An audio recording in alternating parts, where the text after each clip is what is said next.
ஒரு முஸ்லீம் EMI, due, instalment இதெல்லாம் வாங்கலாமா? இதுக்கு அனுமதி இருக்கா அப்படிங்கிறத பற்றி தெரிஞ்சுக்கலாமா? அஸ்ஸலாமு அலைக்கும் வரஹ்மத்துல்லாஹி வபரகாத்துஹு.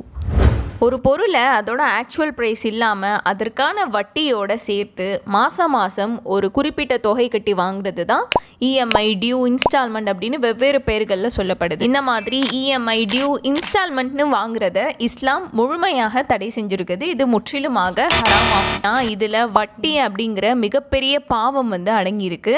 இதை குறித்து நபி ஸல்லல்லாஹு அலைஹி வஸல்லம் என்ன சொல்கிறாங்க அப்படின்னா, வட்டிக்கு வாங்குபவன், வட்டிக்கு கொடுப்பவன், அதுக்கு கணக்கு எழுதுபவன், சாட்சியாளனாக இருப்பவன் என அனைவரையும் நபி ஸல்லல்லாஹு அலைஹி வஸல்லம் அவங்க சபிச்சுள்ளாங்க. மேலும் இந்த வட்டி அப்படிங்கிறது நபி ஸல்லல்லாஹு அலைஹி வஸல்லம் அவங்க குறிப்பிட்டுள்ள 7 பெரும் பாவங்களில் ஒன்றாக இருக்குது. அல்லாஹ் பாதுகாக்கணும். இது எல்லாத்தையும் தாண்டி வட்டிக்கு தான் வாங்குவேன் அப்படின்னு ஒரு பொருளை நம்ம வட்டிக்கு வாங்கி அதை அனுபவித்தாலும் அதில் அல்லாஹுடைய ரஹ்மத் அப்படிங்கிறது இருக்காது. அல்லாஹ் பாதுகாக்கணும். எனவே எந்த ஒரு பொருளை நம்ம வாங்கணும் அப்படின்னாலும் நம்ம சேமிப்பு செஞ்சு வாங்குறது தான் சிறந்தது. அதில் தான் அல்லாஹுடைய பரக்கத் இருக்கிறது.